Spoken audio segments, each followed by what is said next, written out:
Hello and welcome to Just Ride Bikes. I'm David and this is a brand new Canyon Grizl, which if you're in the market for a new gravel bike right now, it's definitely a bike worth considering because it offers great value for money, fantastic performance and loads of build kit options as well. From suspension to rigid forks to dynamo powered lights and loads more.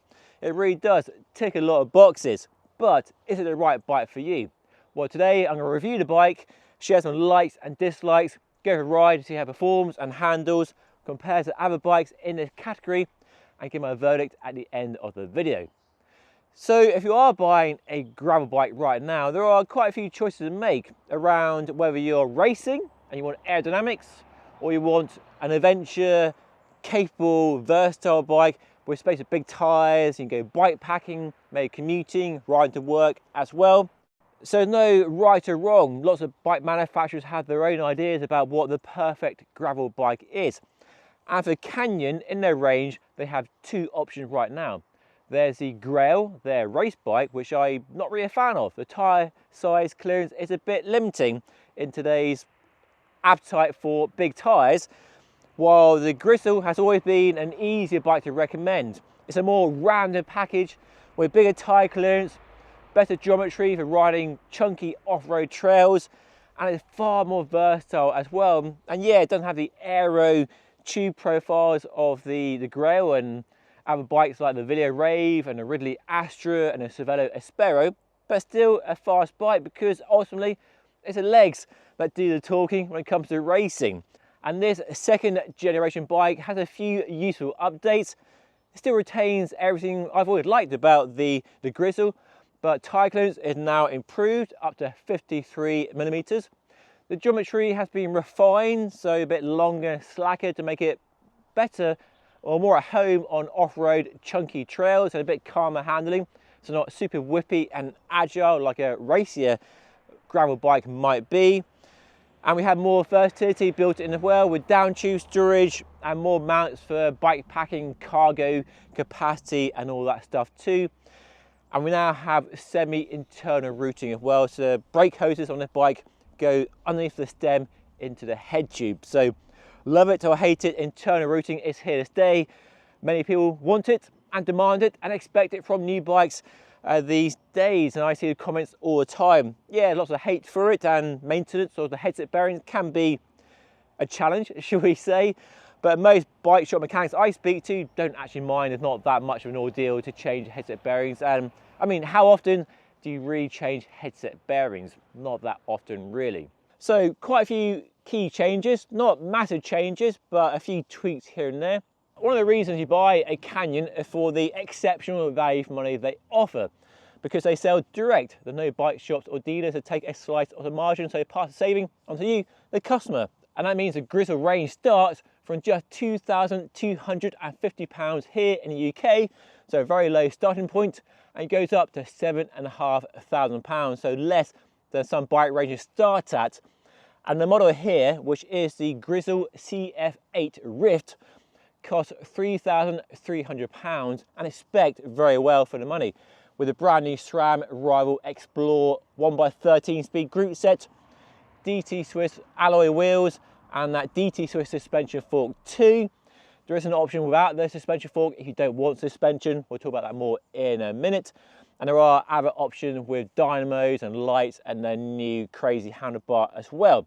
So very well spec'd for the money, and it compares well to other bikes you might also consider if value for money and getting bang for your buck is part of the reason for buying a new bike, as it is for most people. So for example, the Giant Revolt, which I recently reviewed, linked that review up above in case you missed it, they will sell you a Revolt for the same price as a bike here, but with two key differences. It has a Shimano GRX 2x mechanical shifting group set, so not electronic like we have here, but with carbon wheels, so better than the alloy wheels here. And compared to a Specialized like the new Diverge, which I rode recently, with the same SRAM Rival Explore group set, you're looking at a price of over £5,200. So yeah, nearly £2 more for a Specialized Diverge with the same group set, which really puts into into focus how good the value for money is from the Canyon here.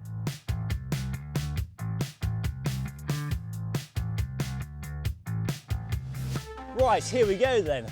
And what I've discovered from riding this Grizl is that Canyon has taken a very good bike and made it slightly better where it matters.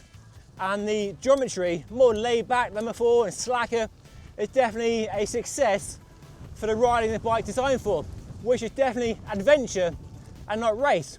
I mean, you could race it, slap on some deep section wheels and a fast rolling tyre and a narrow handlebar, and it'd be a good race bike, but it's not designed for racing. And while it doesn't feel as fast as the Ridley Astra, the MV Mog, the Video Rave, for riding your local trails, exploring, adventuring, bike packing, doing tame mountain bike trails, this bike is in its element. The geometry works really well when you're tackling quite technical trails. It's rough, it's slippery, it's hard going. The geometry of the bike gives you more control. And then we have that suspension fork, a key feature on this model. And it may only be 40 millimeters of travel, which doesn't sound like much, and it's not that much really compared to what I have on my mountain bike, but it works so well. And it's so much better than a suspension stem. A suspension stem gives you more comfort, which the fork does, but a fork gives you more control and more speed when riding down techie trails. And you don't notice it working in the same way you notice a suspension stem working. It just feels normal, but you're smoother and faster, and that is very impressive. So the comfort of the bike is one of its trump cards really. With that split seat post out back, it's a smooth ride.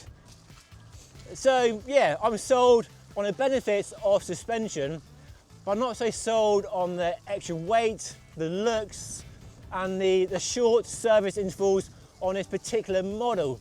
And it's more money as well, although the bike is still just over £3,000 with the fork on it. And the fork is probably £1,000 on its own if you bought it separately, which you can't yet. So yeah.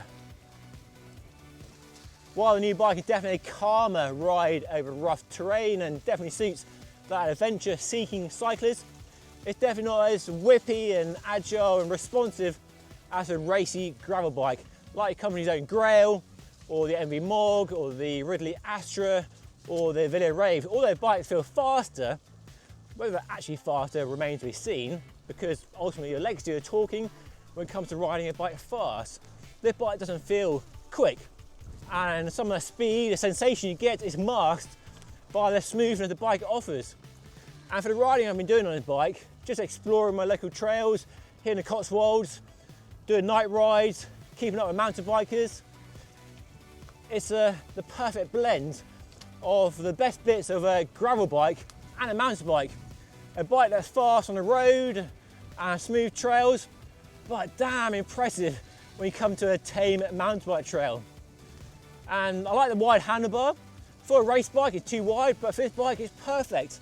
Loads of control, loads of leverage, and the flare drops, and that short stem keeps you very much in control of what's happening between your legs.